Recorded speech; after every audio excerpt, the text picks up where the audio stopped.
Welcome to Final Fantasy Weekly. I'm Drew Kreisman. And I'm Ira Kreisman. And on this episode, we continue our conversation on Final Fantasy VII, the original. We're going to have to start calling it. Yeah, we are. I think this is the first time we've recorded since we have both completed the remake, so people listening to this outside of the time it's been released, you've got a little roadmap. All of our, I wonder how this is going to play out, or if this will be different in the remake conversations will turn into, well, that's how they did it in the remake. Right. And hopefully we won't do too much of that. But when last we left our heroes, we had defeated a version or a piece of Genova upon a boat, as one does. A ship, right. I suppose. I don't have my terminology. Not a boat guy. Nautical terms. my nautical terminology down. But we were using that nautical device to arrive upon a beach.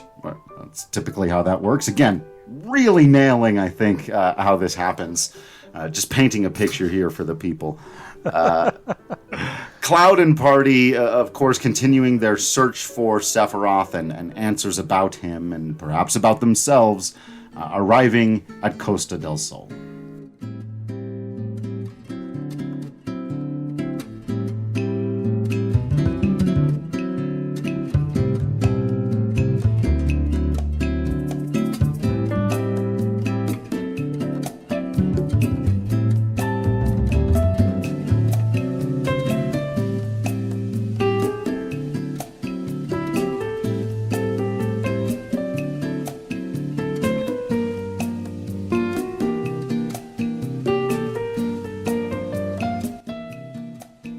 Our ship, upon which we have stowawayed, comes into port, and we hop off. Yuffie immediately goes to talk to this dude in a swimsuit, so, good on her.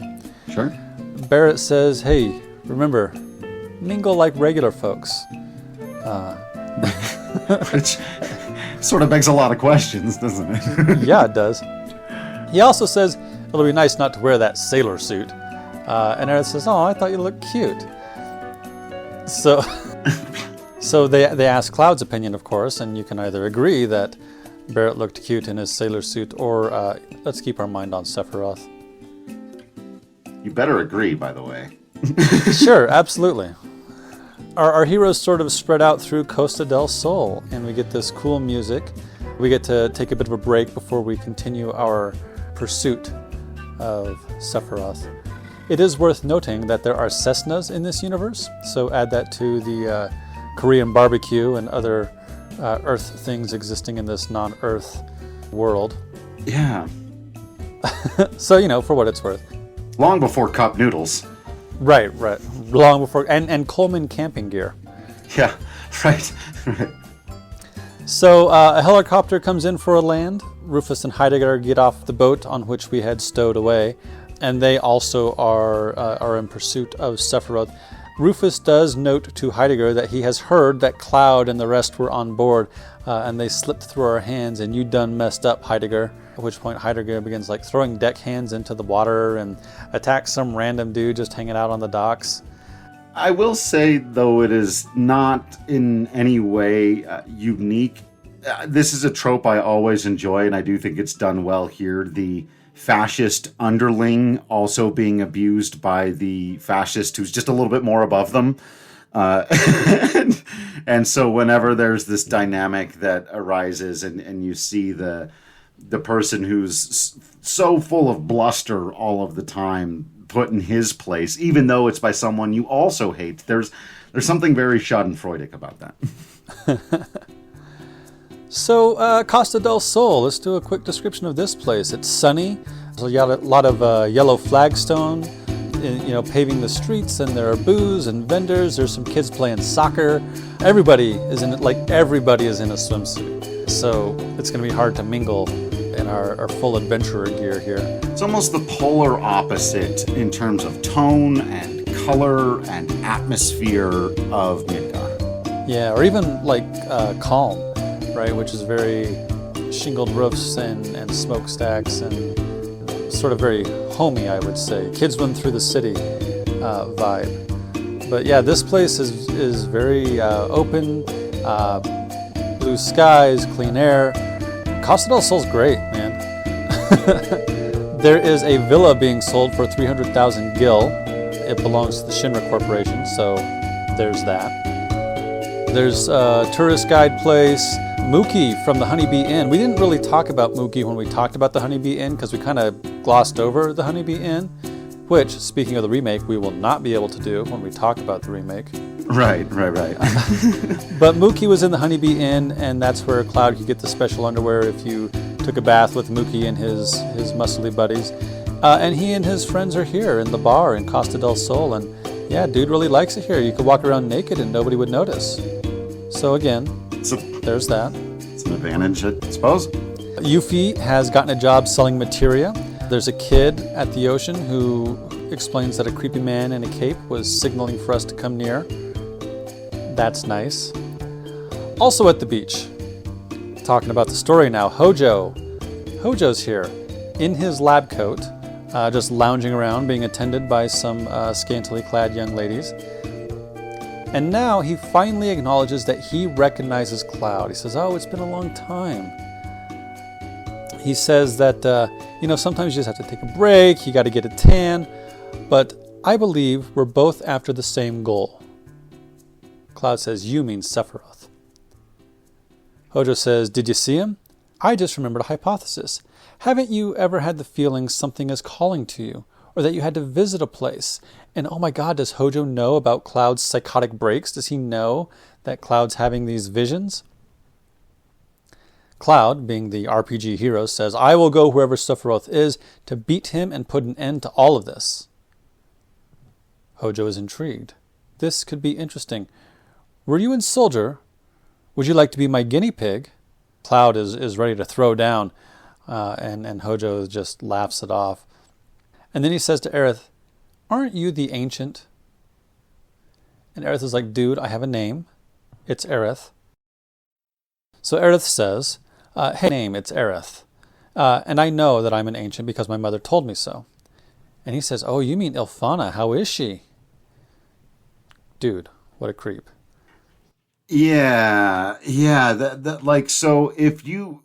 All right. Let's back up a step. In the original, we do not know as players in our first go-round yet how deeply evil and horrible this person is. And there are two things he does right here that are deeply disgusting that you're not going to notice the first time. I mean, calling somebody a guinea pig or asking someone if they want to be a guinea pig is in and of itself obviously gross and evil. So we know he's a bad guy. But Cloud has already been his guinea pig. Yeah. And how dare you let that name escape your lips? No and kidding. We'll get to that. No kidding. But, and this is going to be interesting because as you were going through that, I was like, a lot of this in the remake, sorry it's happening, folks. Some of this conversation has already taken place. Spoilers, I guess, for the remake also, by the way. And I'm not going to say exactly when and where. But Hojo and Cloud and Aerith have kind of had, are you? And are you? And while we know, while they've done a lot of the alluding to Cloud's past, we still don't know the specific details of it yet. And so this is, again, one of those, really clever pieces of writing where they're foreshadowing and laying the emotional groundwork for payoffs that won't happen for a long time from now. But for now, just what a creeper. Yeah. Well, and it does kind of bother me that we can't throw down with him here because he did imprison Aerith. He did try to either kill her or impregnate her with Red. He is not a good person. He's part of this evil empire, and I'm not okay with just murdering dudes in the street or on the beach, as it were. Right. I think that's a pretty easy position to take. At the same time, this is a bad person. We should be doing something about him. I'm not sure what, but just letting him hang out, vaguely threaten us. Yeah, and we've talked about this long conversation that Final Fantasy has about the role that scientists play in creating oppression and fascism and empire. And, Final Fantasy VI goes a different route with it and really asks us to struggle with how we feel about Sid. But it's pretty clear here that this dude gots to go. Right. I think they draw a line between real science and this sort of, funded by the Empire for the Empire's ends. Like, we're going to meet Sid eventually in this game. And that dude's an engineer and an astronaut. Right. And it's science for the sake of science, which is real science. This guy, it's the Jurassic Park line, right? You did this just wondering if you could, not thinking whether or not you should. But Hojo goes even further than that, right? To knowing that he's doing this awful thing, and he's doing it on purpose just because he can. To enrich himself and his friends. Right. Though whether or not he has friends is up for debate also. No. Friends is a strong word. His other people around him who are all symbiotically reliant on the power they've created for themselves. Right. So Aerith asks what I think is an extraordinarily pertinent question. She says, is Jenova an ancient? Is Sephiroth? Do we all have the same blood?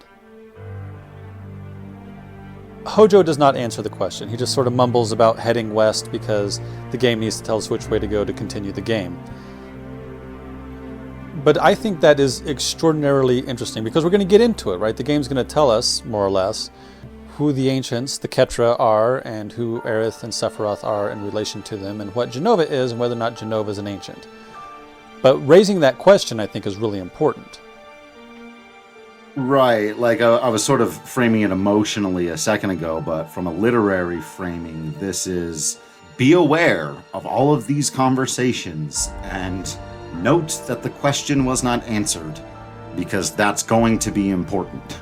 Right. We've talked about unreliable narrator in Final Fantasy's previous and in this one, but also like when you're getting your exposition from the bad guys, you got to be careful about how much you trust it.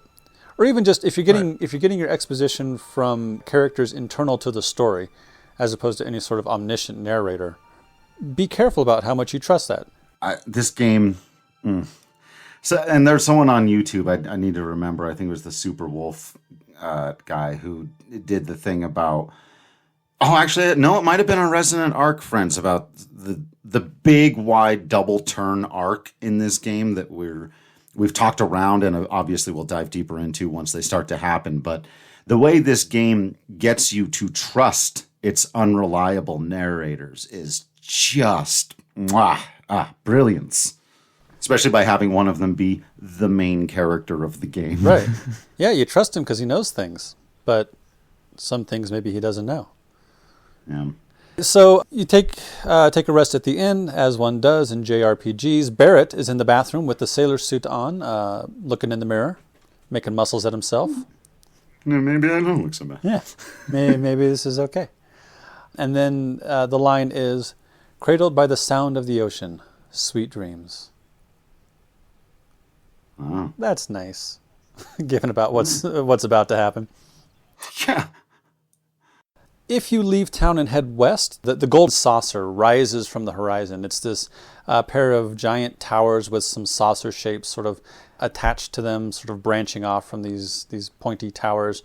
You can't get there because you can't go through, you can't ford the river. And also it's surrounded by this desert, and the desert is bordered by quicksand. But again, they're just filling your mind with wonder at every step of the way. Like it immediately begs the question, what's that? How do we get there? What do we do when we get? Can we visit that place? And the answer to that question is yes. but not yet. Yeah. Instead, you have to go up this mountain pass. Somebody wondered out loud, if you talk to them, whether or not Dr. Hojo had gone to Mount Coral, which he did. You go up a mountain pass. There's an old guy here who says, I just passed a guy in a black cape. I tried to tell him it's dangerous up ahead, and he ignored me. And I have to speculate here. We're supposed to be following Sephiroth. And to be clear, Sephiroth doesn't wear a cape. He wears this long black jacket. I am beginning to wonder, I was beginning to wonder, assuming my memory is correct, that we are being deliberately led about we as players are kind of being railroaded onto the storyline. But at the same time, I think that parallels that our heroes are being led about by somebody, some force, something. Something is trying to make sure that we don't forget to follow Sephiroth. So you're suggesting that there's some sort of hooded figure of fate pushing us down a linear path of destiny. Yeah. In the original game. In the original game. Yeah. How about that? Yeah. So we do, right? We are JRPG heroes. We're going to follow the bad guy. We're going to take care of things. And I talked in episode or two ago about how some of these pre-rendered backgrounds are extraordinarily pretty. Even though Cloud is a blocky character model, sort of clunking around these beautiful scenes, it's something to look at even now. There's this rocky path and thick trees, and the sunset is just right. You climb up this hill and the characters disappear over it. There's one scene where there's a lens flare, as though it were actually being shot by a real camera. It's really gorgeous. They are masters of visual storytelling in addition to everything else, and always have been, and that's why it's important for them to put, some people see it as flash rather than substance. Sure. And I don't think those two things can be separated quite so easily. And I think this franchise is one that's always done a really good job of using the advancements in technology and their desire to make things big and bold and grandeur and to take your breath away, but to do it for a reason, that impacts the story, that makes the player feel about entering a place like that the way the characters would feel about entering a place like that. But by making it that beautiful, it's like we talked about diegetic music before, about how that can bring you into the world if you and the character are listening to the exact same piece of music. And it's the same thing with making a place, even one that's two-dimensional and still like this, that gorgeous. And so to emphasize that, after all this beautiful, gorgeous scenery, we find ourselves a reactor deep in the mountains. So here's another Mako reactor pumping the energy of the planet to the surface so that we can have our modern conveniences. You can't go into this reactor yet. So we take the route down to an old train bridge, and there's a bunch of, you have to follow these mine carts, and it's like a giant roller coaster, and there's this mini game where you have to make yourself fall, and then you have to move to get the items, and then you catch on to the trellis that holds up the mine cart rails and climb back up. So, another mini game. Also, a little reminder, it reminds me a little bit of the Underground Railroad in Vector when you escape. And there's also a little underground cart, though, handled by monster creatures in Final Fantasy IX. All of those environments seem like sort of cousins to me. There's a spot here where you can hear some birds chirping, and if you investigate, you can climb up to find some chicks in a bird nest. And there's a treasure here, which you can take or not.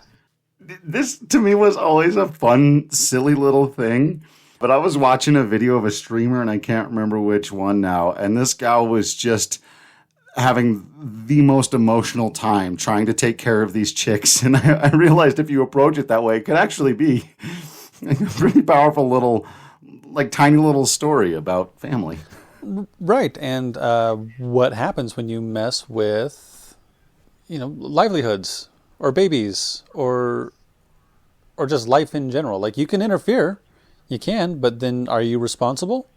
That's up to you, I guess. Right, and there's even a parallel to be made about Cloud and Sephiroth and Zack and other people in the soldier program and taking people in their youth and programming them, sometimes quite literally, scientifically, in their DNA to be a certain way. So there's a whole, the whole game is told in this tiny little, taking eggs from a mother and doing this thing is terrible and it's bad and you shouldn't do that to someone's baby. So leave the treasure is what you're saying. Yeah, leave the treasure. So don't pursue money over lives, perhaps. could be, I don't Might be know, a could be metaphor. a theme of fun. Yeah, I don't know. Could be. All right. So there's another thing I want to mention here. There's a cave with an old bulldozer in here, and I think there's a dude living here just with his old bulldozer, because Coral used to be this famous coal mining town, and now that the reactor's been here the last 4 or 5 years, I'm out of work. Me and my bulldozer, we're out of work. There's another entire metaphor in debate in like one moment. Just Hey, like, Drew, keep your damn politics out of my games, Drew. Keep them out of my games, Drew. right, right. An energy worker out of work because of a new form of energy, and Right. oh, oops. Oh, yeah. Yeah. And it's worth thinking about when you make technological advances. Who are we harming, and what can we do to, take care of the baby chicks? Or are we responsible? I think we are as a society, but what does Final Fantasy VII say? I think it's pretty clear as well. But So we get some more really pretty shots. There's a big rope bridge. There's no fight with Gilgamesh, but there's this big rope bridge. And eventually we get to the town of North Coral.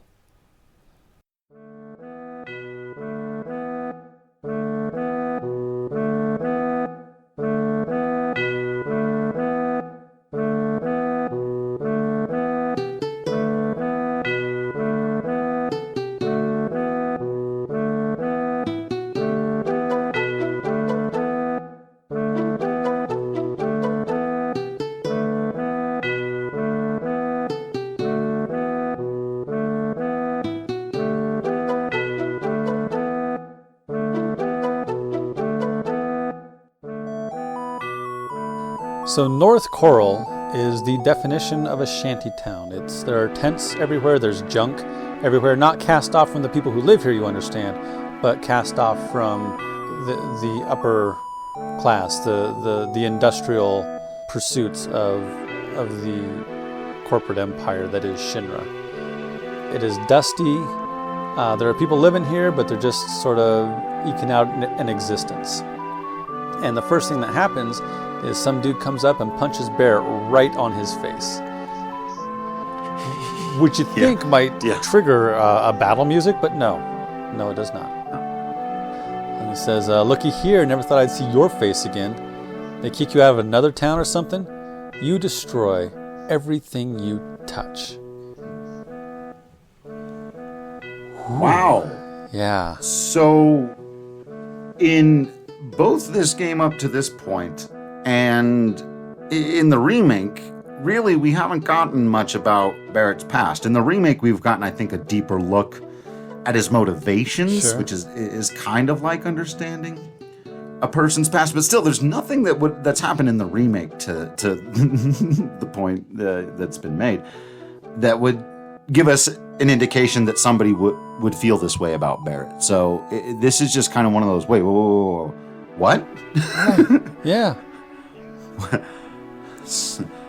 Clearly there's a story there. Right. And for all that he's gruff, and for all that he's, advocating violence against the Empire, and depending on what you think of that, he's clearly a hero. He's the papa bear of this group. To see somebody who's not associated with the Empire, who's not associated with Shinra, look at him as a villain is just, it shakes everything up again. And I'll even go a step further. To any one of our Final Fantasy heroes throughout the years who haven't been introduced as kind of roguish, like a Cain or whatever, you're like, oh man, he's had issues. You would see why, whatever. Or Shadow. Sure. Introduced as a guy with some issues. So if someone out there was like, no, not him, and was scared when you walked into town with Shadow, you'd be like, no, I get it. Right. But usually in Final Fantasy games, and I would say probably in most stories, that character arc goes that one direction, not the band. Right? They and their rougher edges get sort of smoothed out. But to have somebody introduced, and of course Barrett now, of course he's introduced with some rough edges, but unequivocally we've talked about him as a moral center of the team, as a leader, and especially by this point in the game. So I think it's just shocking among all of our Final Fantasy heroes to just see an NPC slap him on the face and say, how dare you? My goodness. So from these people, we get that they think it is all Barrett's fault that North Coral has turned into a garbage heap. And Barrett just apologizes. Like, Barrett got punched in the face, and he is apologizing. Yeah. The assaulters leave, the people of this place leave, and Barrett says, yeah, it is all my fault this town was destroyed, and he takes off. So you can look around. There's not a lot here. You can stimulate the local economy, I guess, and buy some stuff from the item shop. But really, all there is to do here is find out that people don't like Barrett here, and to go to the train station. There's a sort of trolley gondola kind of thing that's going to take you to the next place. But you stop here at this train station where Barrett is, waiting to go on to the next place. And Aerith says, Barrett, what happened? So he explains, my hometown used to be around here. It's not here anymore. It got buried in just the past 4 years. And then we get a flashback. In this game, no. Yeah, there's a lot about memory in this game. It might be a running theme. Yeah. So in the flashback, Coral's here, and it's simple, but it's not run down. It's a small town. It's still kind of dusty, but it's not a slum. It's not a junkyard. And Barrett explains, Coral had always been a coal mining town. It was dusty and was poor, but it was calm. It was a real small town. And then, for the first time, I heard about a Mako reactor. And they're all gathered in this room. It's like a council meeting or like the village elders. And the headman says, what are we going to do? The only one opposed to this is Dyne. And Dyne, now we're introduced to a new character. Coal miner, so kind of a skinny dude, but clearly well-muscled, dark hair, white dude, because everybody in this game but Barrett's white. Except maybe Rude, I guess, based upon the remake. Yeah, and I suppose you could argue that several of the characters are more Asian, like Sure, Yuffie, fair enough. But yeah, beyond that, and even Cloud has. But yeah, correct. The point being that Dyne says, yes, I am definitely against this. There's nothing to talk about if you're thinking of throwing away our coal. It's been ours for generations. Our fathers and theirs before risked their lives for it. We don't even have the right to throw it all away. Which would suggest, and I think this is very interesting, that the coal mines are owned by the town. They're not owned by a corporation. They're owned by, the shareholders are the villagers here. Which kind of a collective. Yeah, which is really cool, especially in a world here where everything seems to be owned or run or at least intimidated by this giant corporation. And then Barrett speaks up in this flashback. And before I tell you what he says, it's worth noting that in the flashback, Barrett has 2 human hands. Yeah, it's a nice trick to pull off. Yeah, they don't say anything about it, right? Just Barrett has 2 human hands. So he says, Dyne, nobody uses coal nowadays anyway. It's a sign of the times. So progress, right? And hey, you know what? Coal causes its own problems. Greenhouse gases, health concerns. I imagine people who live near a coal mine, a lot of them have asthma, right? Like there could be a lot of benefits to going along with this energy company that's coming that says, hey, we got this clean energy. Like that is absolutely tempting. I totally get it. Absolutely, yeah. Another person in this meeting is somebody we've met in this game but haven't had a lot of interactions with, and her name is Scarlet. She's this tall, statuesque, blonde woman, always wearing a red dress. And she says, yes, everything is Mako now. Shinra will guarantee your livelihood once the Mako reactor is completed, and I think we need to always be careful when giant imperialistic corporations tell us they're going to take care of us. Yeah, right. And guarantees like that should always be looked at sideways. Right. And Barrett says, I don't want my wife to suffer anymore. Her name is Myrna. I don't want Myrna to suffer anymore. Dyne, however, refuses to give in. He understands, but he's not going to give up the only thing they have.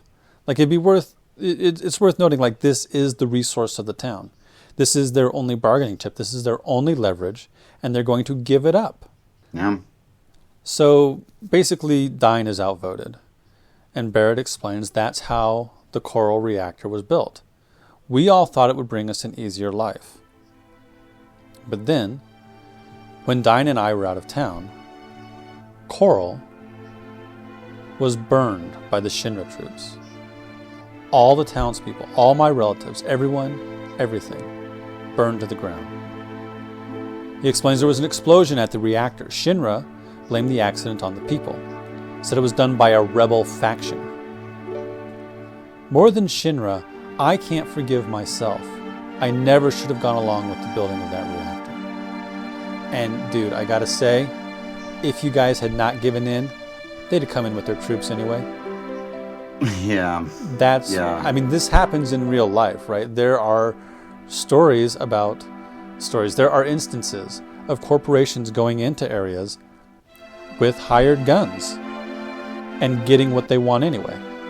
In fact, we do this podcast. We've been in Colorado our whole lives, and there was a massacre in a town called Ludlow. It's called the Ludlow Massacre. Look it up if you're not familiar with it. And literally, the police were called in to kill men, women, and children who were protesting for higher pay in mines. I mean, it's literally this story in the real world.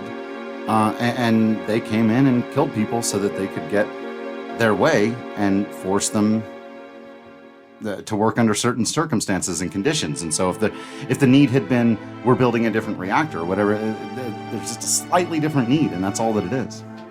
So Tifa takes the position I just basically stated, that we were all fooled by the promises of Shinra back in those days.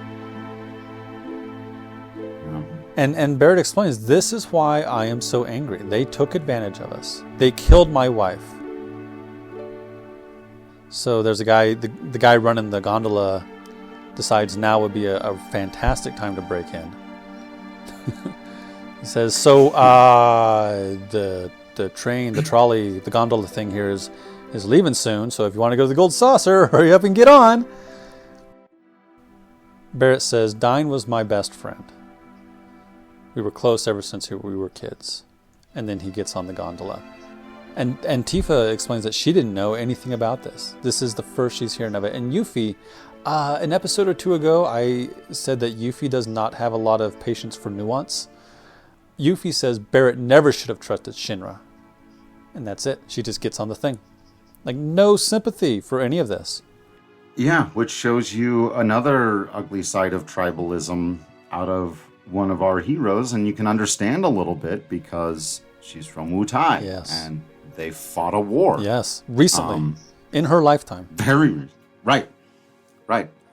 She's in Crisis Core. So, yeah, and it's again another really nuanced take, and I think one of the things that Final Fantasy games does really well is present us with these heroes that we love, and it makes it easier to see a critique of something like that a little softer, to go, oh, I can understand how she would feel that way, but she really should be better to her friend in that moment, but her tribalism won't let her be right now. Right.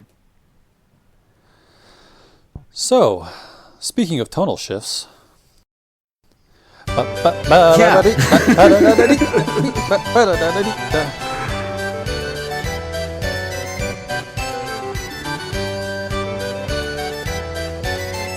Yeah, from Costa del Sol to the Dyne story to the Gold Saucer is quite the trip. Yeah, but like we were talking about with the visuals earlier, I think presenting that dichotomy is interesting and important, right? So beautiful pre-rendered backgrounds of mountains and trees and pathways and sunsets versus the steel sky and the smog, or I guess it's not smog in Midgar, but it's Mako haze. I don't know if their name. Yeah. But the dust and the poverty there, right? So drawing those distinctions, showing us a dichotomy of images is important, and so also a dichotomy between musical pieces. We're about to leave North Coral, this this really poor place, and we're going to the Golden Saucer. So the Gold Saucer is literally a pair of golden towers with these golden saucer structures hanging off of it. And it's a metaphor for, bread and circuses, right? It's the entertainment, it's the distraction. It is a glut of wealth. And not so far away are these people living in this slum. It's almost a waste of all that energy and money and resources and food. And you know what? There's nothing wrong with entertainment, right? That's not my critique. My critique is when we have so much and yet we deliberately step over the homeless people. Right. And so on the one hand, I love the Gold Saucer. The Gold Saucer is awesome. And it's been reiterated in Final Fantasy XIV, right? And it's this really cool place, but at the same time, it's a metaphor for what we do when we have too much money, and what we don't do with it is help people. Yeah, and like Midgar and its two-plated system, this rises up above. So Yep. the haves are literally up above or on top of, looking down on the have-nots. And like you said, and I think it's very purposely meant to be like a Las Vegas type of situation. Yeah. It's very easy to draw that parallel in all the fun ways. Like you said, it's fun to be there. It's easy to get sucked in. It's purposefully difficult to leave. Very easy to spend all of your resources and just get totally off track with whatever it is that you were doing before you went there. But just like Vegas in the real world, like you said, there's like a lot of poverty just right around all of that like extraordinary wealth. It's like they're firing off the water fountains that dance, and 5 blocks away, people are really hurting, and it's tough to shake that. Maybe it shouldn't be shook. It should be fixed. Right. And I think I'm going to draw an interesting parallel, what I think is an interesting parallel. I'll let you know. Thank you. So casinos are deliberately built to help you lose track of time. There are no clocks, no windows, and something that you see in some video games now, especially in Final Fantasy XIV, is they put a real-world clock on the screen for you, which I really appreciate, because it's really easy for me to lose several hours in a game like that if I'm not careful. What are those games? Civilization, right? Or SimCity, or Age of Empires. Like, if the sun goes down and there's like no clock in that game, no real world clock in that game, I can lose hours, man. Oh yeah, they gave out Civ 6 for free, and I played it till like 4 o'clock in the morning. Yeah, right? So I really appreciate that Final Fantasy XIV deliberately does not do that. And I think there's a slightly different culture in video gaming in Japan that is a certain amount. Remember when the Nintendo Wii came out, and every once in a while it would stop and say, "You sure you want to keep playing? Maybe you need to go outside. Maybe you need to take a break." Right. I think there's a difference in culture there that is interesting to note, if nothing else. Yeah, absolutely. And then of course the opposite of that is true here in this OG game, where you're just like, nope, disappear into the Gold Saucer. And it's so easy. And again, because we had never seen anything like this in a video game before, not even close. If you hadn't been blown away by Final Fantasy VII to this point, and I do know that there are some people who talk about this as kind of their big holy crap moment. And I get it, because in the immortal words of the American, well, not American, I think she's Barcelonan, I don't know where she's from, but Rihanna, all of the lights. All of the lights. Yeah, it is. She's from Barbados or something. No, it doesn't matter. I just want to make sure I... Right. Look it up when we're done. Cut in. Tell us where she's from. Because we want to get things right. Exactly. Okay. Yeah, I was right. She's from Barbados. And no, I have no idea how that information got in my head. So the Gold Saucer. The Gold Saucer is this big entertainment complex. It has its own currency, right? And you don't spend gil here. I mean, I don't think you ever spend gil here, but there are things you can do to earn GP, which I assume stands for Gold Saucer points. But like, this is its own micronation in a way. I don't think we ever get a distinct explanation of the relationship Gold Saucer has with Shinra Corporation, but it's almost like a micronation within this empire, which is fascinating. And again, real. Back to the coal miners in Ludlow, one of the things was they could only get paid in money that they could spend at the company's store. Mm-hmm.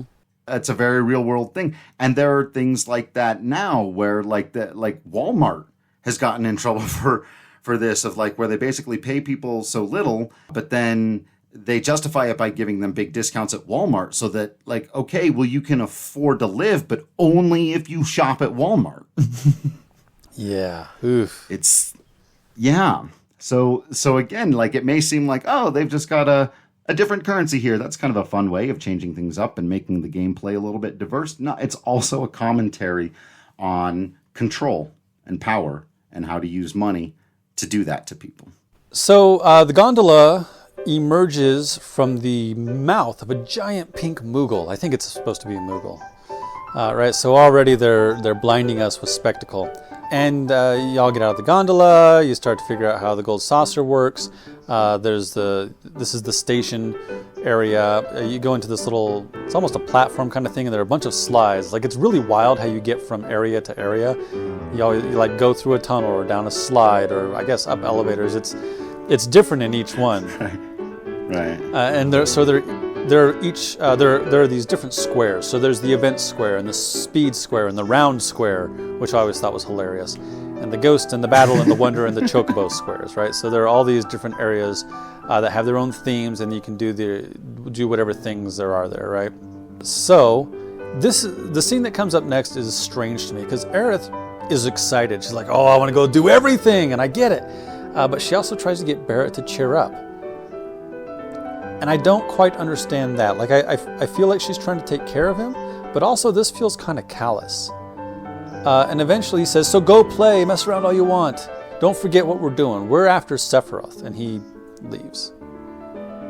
Yeah, I have found in my life that oftentimes even the kindest of people with the most earnest of intentions can still have trouble knowing how to comfort a person when they're in need. And Aerith obviously can do that a lot of the times, but I actually think there's something interesting about showing her not being perfect at that, even though you would maybe expect her to be among the most sensitive in the group. A lot of people I have found, very good people in my life, have thought they were doing me a favor by telling me to cheer up when really not what I needed to hear at that moment. So I'm just going to run through real quick what all the squares are, and then we'll talk about the story bits that happen next. So there's the speed square, which has this roller coaster shooting mini game. So you ride on this roller. Brilliant description. Yeah, you ride on this roller coaster, and you have a little targeting square, and you shoot the gun, and it's really weird and trippy too. You're shooting ghosts and airplanes and submarines and cactuses and stars and spaceships and UFOs. It's weird and wild, and you get a score and then you get a prize. It's going to be one step away from a literal acid trip in the remake, and I can't wait. Yeah. It's one step away from that in the OG. I don't even know why. It's just going to be brighter. Yeah, it's so wild, and it's hard too. That is a difficult mini game. Yeah. There's the Wonder Square, where there's a whole bunch of mini games. Like, that's where the basketball mini game and the bike and the Mog House and the submarine and the snowboarding and all that are. The Chocobo Square is where you can race you can bet on Chocobo races, and also once you learn how to race Chocobos, you can race Chocobos. The Ghost Square is where the hotel is. It's just a haunted house hotel, so there's that. There's the Battle Square, where you can do the arena stuff. I may have missed one, but that's basically the idea. Is there are all these different themed things, and mostly it's mini games. Which, I should say, there's just so many meta conversations to have here, but we have to point out, and we did talk about the Fair and Chrono Trigger and try to give it as much credit as we could for innovating in this realm. But this is, again, in video gaming, the idea that all of a sudden you could be given 6 different ways to play the game, and if all of a sudden you just want to be a chocobo Razor and Rider, then that is your game now. In 1997, that was revolutionary. You could distract yourself with the Chrono Trigger mini games for an hour or two, and 2 hours would be stretching. Sure. You can master every mini game in Chrono Trigger at that fair, but you can literally spend hours upon hours to this day at the OG Gold Saucer, and that was an early revolution in open world gaming. So our heroes meet Dio. Dio is the owner of the Gold Saucer, and therefore I think like the de facto king of the Gold Saucer. You can have a brief conversation with him. He's a muscly dude in a Speedo. He seems to have a foghorn, leghorn kind of voice because it's boy, I say boy. And Cloud's like, my name is Cloud, don't call me boy. Which I agree with. Don't call me bro. Yeah. So he mentions black materia. This is the first time we've heard of black materia. Mentions a man in a black cape with a tattoo of 1 on his hand. On his hand, not his shoulder, as Advent children might lead us to believe. And basically he's just here right now to explain who he is, and also that there are people in black capes with tattoos, and that basically you're still on the right track of following Sephiroth. You can also meet in the Wonder Square. The first time you go to the Wonder Square, there's this giant Moogle with a little cat riding on top. And so far, the only sapient beings we have met are human. Or maybe some of these mutant-y things that you fight in the slums and such. But those things seem to have been human at one point. So anyway... And Red 13. And Red 13, yes, thank you. Thank you for correcting me on that, because that'd be a big mistake. It would be, but it's also, to your point, notably the only one of its kind as far as we know. Right. And has been introduced as such, so yeah. So there's this giant fuzzy white Moogle, and riding upon it is a little cat. And it approaches.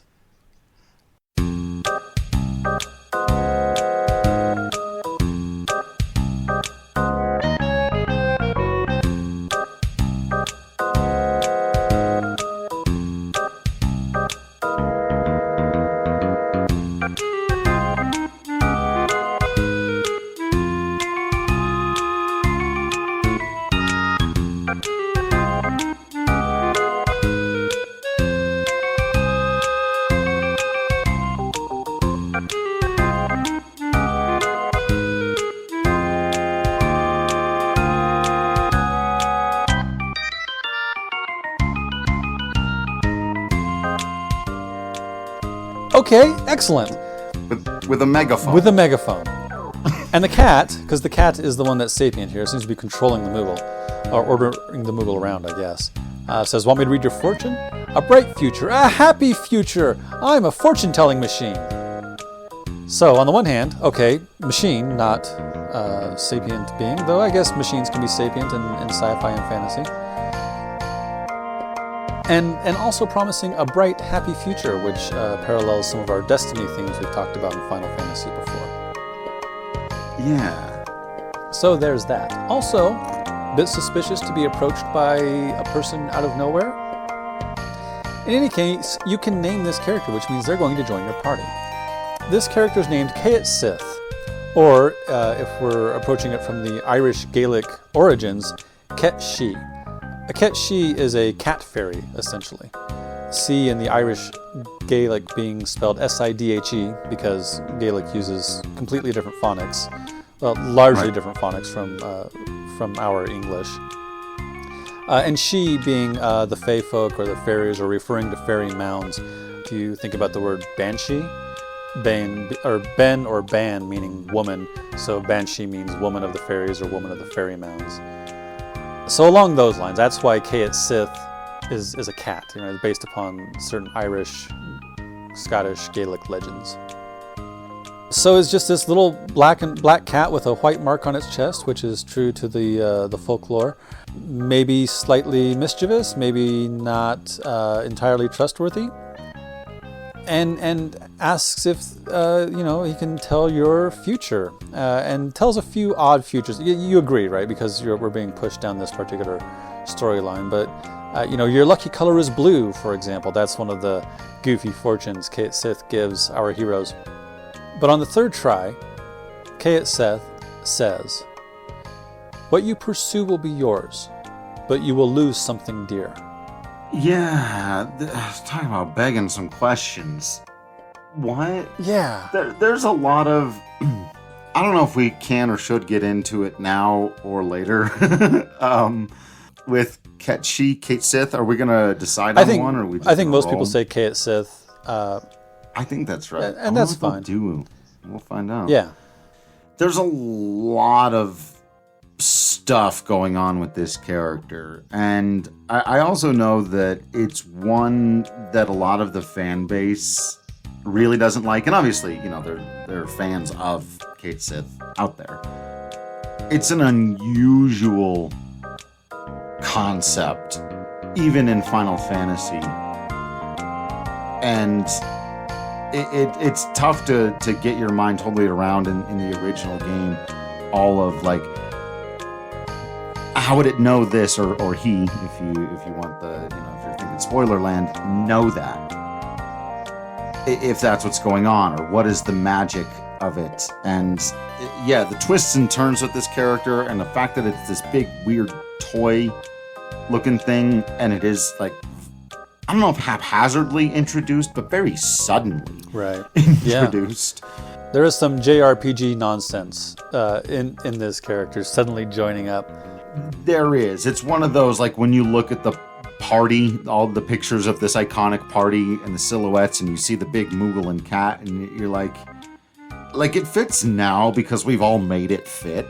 Like, right. And you can't take it out, and I'm glad they're not. Right. But it's... Well, but why would it's weird. I don't have the... Yeah, go why would our heroes trust this fairy cat on the back of a giant toy? Like, because what happens next is Kate Sith says, being a fortune teller, this is really going to bug me. If I don't see how it turns out, I'll never be able to relax. So I'm coming with you no matter what you say, and then joins the party. Yeah. You would think they'd be a little bit more weary. And maybe because it's a whimsical character, and, we the player might go, ooh, a fun cat Moogle. Moogles can't be bad guys. Right. Yeah. They're playing on sort of our expectations of cutesy things. But yeah, and maybe that's what, the characters are doing as well. But it's all a bit unusual. Every time Kate Sith gets involved in the story, it's like, huh. Yeah. Yeah. I will, we want to be careful about referencing the remake and remakes too much, but I do wonder how we're going to justify allowing Kate Sith to join the party. Yeah. And even how long they'll, try to hold off on the reveal. But it's because we've seen him in Midgar. That's one thing I've seen a lot of people complaining about the remake. Like, that totally didn't make sense to any new players. Like, well, we'll find out eventually. Yeah, that's fine. That's just that's just what happens. Breadcrumbs. That's fine. Yeah. I do think it's odd. I do think it could have been better done, and hopefully it will be better done. Kate Sith gaining the trust of our heroes enough to warrant going with them into what comes next. So our heroes happen upon a massacre. We get that ominous music, and we come upon an area where a bunch of Shinra troops have been gunned down. And at first they're like, oh, would Sephiroth do this? And Cloud says, no. Sephiroth doesn't use a gun. There's a dude who escaped this massacre hiding behind a counter. And he explains, a man with a gun on his arm came in here and did this. And then we're all like, what? Yeah, because Barrett's not with us right now, and we don't want to suspect Barrett of just, killing people. On the other hand, there's Shinra troops, so maybe they picked a fight first. We've killed plenty of Shinra troops. And how many people in the world? Right. Yeah. So Dio shows up, the owner of the Gold Saucer, and basically arrests the party, chases them into part of the arena in the battle square, and grabs them with robots and takes them to this pit, basically a hole in the floor, not unlike what Don Cornero had in his messed up mansion. And I actually think this is really funny. There's an inscription around the perimeter of the pit that says "Gateway to Heaven." Oh man, so yeah, there's that like being arrested by the owner of the Bellagio. Right.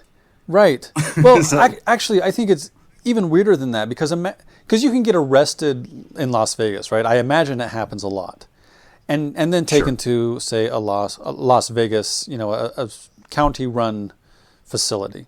But this would be like going to the Bellagio or Disney World or something, getting arrested by the head of the Bellagio, and then thrown in the Bellagio's prison. Right? The Bellagio doesn't have a prison. Disney World doesn't have a prison. I do wonder, though... Mickey Mouse just hauling your ass inside the castle. Right. But Like, what is happening? I wonder if you were on a cruise ship and you committed a crime, are there police on a cruise ship? Is there a prison on a cruise ship? I bet there are, but I don't know. I don't know I either. would assume. These things are crazy. Don't go on a cruise ship. No kidding. Anyway. Yeah, and again, just showing the amount of power that the rich and connected have in this world. They can arrest private citizens on the belief that they've done something wrong. I wonder if when you go to the Gold Saucer and you buy your ticket, I wonder if there's a bit of a contract you're signing about if I break X, Y, and Z laws, I agree to be. That'd be interesting. Sure. Yeah.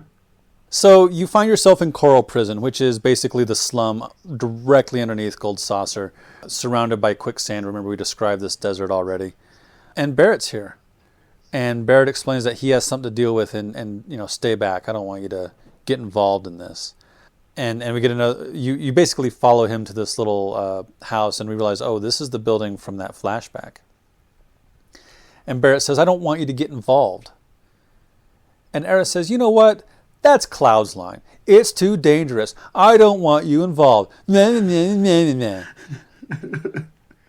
We are your friends. Like, everybody gets in on it, right? We are your friends. We are going to help you with this. And I got to say, I really appreciate something you tweeted out on the Final Fantasy Podcast Twitter account recently. We fight as a party, right? We don't do this alone. No. I can't wait for Brianna White to give that speech. That's all I'm saying. She's such a phenomenal voice actress. And I can't wait for her to get to give that one. And maybe now she can throw the word shit in there too. So we're treated to another flashback. Barrett explains that there's another man with a gun grafted onto his arm.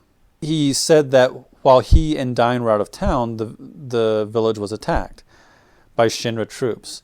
And so in this flashback, an old man is running out of town, and he shouts at Barrett and Dyne, Shinra troops were being attacked, and then he's shot in the back and killed. Yeah. Barrett, still no gun on his arm, and Dyne, they run off to this sort of cliff-type area to try to get away. And Scarlet's here. Remember, Scarlet was in on this. And she's mocking the Shinra troops for having poor aim. And Dyne slips and nearly falls off the cliff, and Barrett catches him, and it's that thing that we see a lot in Final Fantasy, and especially in Final Fantasy VII, and especially in the Final Fantasy VII remake, of somebody falling and somebody else reaching down and grabbing him by the hand, which has just become a beautiful trope in Final Fantasy now. I'm really glad you highlighted it, because I saw a video analysis where somebody was highly critical of how often that happened and said, look, I like the visual, but what is this even adding? I was like, theme. It's adding theme. Yeah. We catch each other. What's being added. Right? We protect each other. We do not let each other fall without at least trying to help. That's right. So Barrett catches Dyne, and then they shoot at them, and they basically shoot the clasped hands of Barrett and Dyne, destroying their hands. So Barrett's right hand and Dyne's left. What an image. God, speaking of, can't wait to see how they do that in the remake. God. And Barrett explains that, when I got this gun grafted onto my arm, the doctor told me that there was another person who got the same operation. Which would suggest that Dyne is alive. And Barrett says, I have to apologize before I can rest. And he says he's got to do it alone, and they say, no, we're going with you, because that's how we do things. Right. So we go out to where Dyne is. We follow the clues of, the boss is in a bad mood. And there's a one-on-one fight between Barrett and Dyne. It's a, you go to the battle screen and you have to fight. You just power up Barrett so that you can take care of it. And we get this conversation between them. Barrett says, "Dyne, is that you?" And he says, "Now that is a voice I haven't heard in years." Well, that's a name I've not heard. Yes, indeed. Yeah. So Dyne says, "I can hear her voice. Eleanor." Eleanor being Dyne's wife. He says, "She's begging me not to hate your guts." And Barrett is still taking responsibility for this decision that, one, everybody else in the village also made, and two, seemed like the correct decision based upon the evidence provided. But he's still apologizing. He says, I know it was stupid, and I'm not asking you to forgive me, but why are you killing people who aren't involved?" And Dyne basically gives the Kefka answer. He says, what do you care? You think the dead care about whys? I don't care about reasons. I want to destroy everything. I want to destroy the people in the city. I want to destroy the city itself, the whole world. I've got nothing left. Everybody's dead. And Barrett says, "Marlene's still alive. I found her. She's in Midgar. We could go see her together." And this is where Dyne really goes off the deep end, and this is where the fight starts. He says, "Well, then I guess we got to fight, because Eleanor's all by herself, and I've got to take Marlene to see her," which would suggest that he's prepared to kill Marlene, 4 to 5-year-old little girl who he is the biological father of. And Barrett's like, excuse me, what now? Yeah, this guy is clearly snapped. Yeah. Like, totally, like, the wiring isn't there. Yeah, he is broken. It's perhaps understandable to some degree, but not that understandable. Yeah. A lot of people lost a lot, like you said, and Barrett has lost a lot. And, you can argue he didn't respond to it the best. But, this takes us back to our original conversation about blowing up the reactors and the culpability of Avalanche. And does Barrett take it too far? And does he need to rein it in and learn certain lessons? But then, you see the madness that this can drive some people to. And it makes you think, well, actually some of Barrett's reaction was in a way restrained. And there's probably there is a lesson to be learned there as well. So Barrett and Dyne fight because we are the heroes. Barrett wins. And Dyne says, "How old was Marlene back then? Even if I did go to see her, she wouldn't know me. My hands are too stained." And he tosses a pendant to Marlene. And pendants are definitely a action-adventure hero trope, right? And he explains this was Eleanor's. It's a memento. And then he backs up to the cliff and just sort of slips off. And Barrett says, "My hands aren't any cleaner. I should not carry Marlene either." So he's still dealing with his thing too. Yeah, that doesn't exactly bring closure. So in order to escape the Disney gulag, you have to learn how to race chocobos.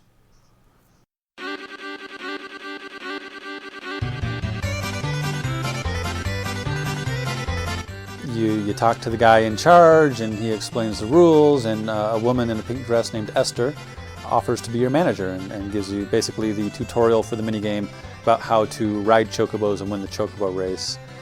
It's worth noting that the Ramu materia is just sitting here in the waiting room, so you can get that.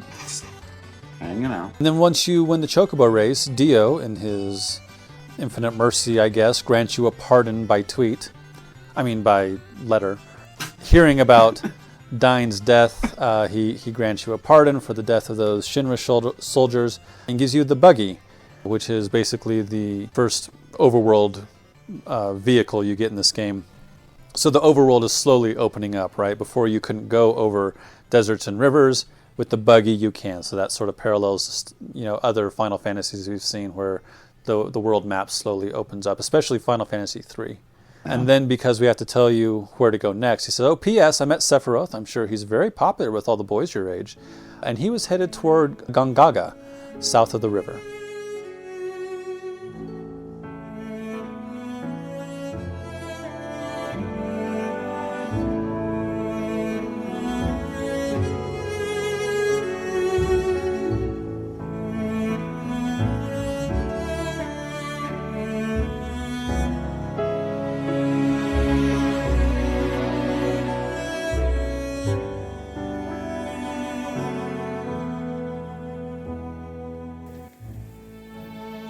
That's it for this episode. Thanks for listening, and thank you to everyone who has reached out to us. Let us know what we missed, omitted, or got wrong. You can email us or find us on Twitter at FFWeeklyPod. And remember that the podcast is totally free to listen to at any time, but if you want to be able to download it to your regular podcast app, you can do so at our Patreon for as little as $1 a month. Join us next time when we meet an old friend for the first time, visit Cosmo Canyon, and ponder the nature of the universe.